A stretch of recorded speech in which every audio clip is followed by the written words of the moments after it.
Wala akong intention na manakot. Yung sa akin, babala lang yon.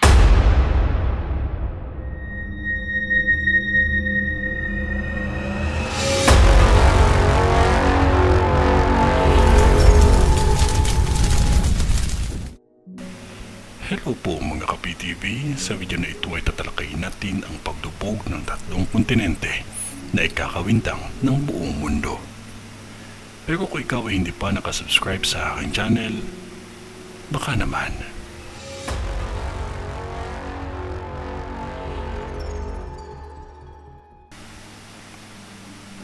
Nag-post ang isang sikat na psychic na si Mamu sa kanyang social media account tungkol sa nakakakilabot na pangitain. Kilala si Mamu sa Pilipinas dahil sa kanyang mga nagkatotoong mga premonisyon.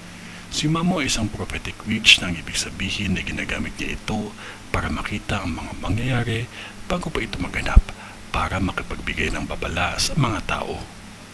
Si Mamu din ay naitampok na sa kapuso mo Jessica Soho dahil sa kanyang mga premonisyon.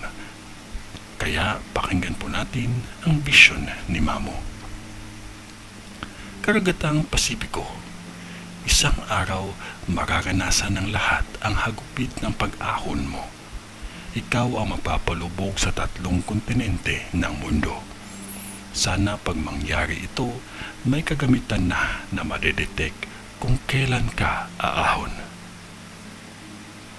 Client, ano po masasabi ninyo sa lindol? Palagi niyo po kailan ito mangyayari? Mamu, bago matapos ang buwan, pwede nang lumindol. Kung ano man yun na wala pa rin makakatalo sa taimtim na panalangin natin sa Diyos Amang makapangyarihan sa lahat.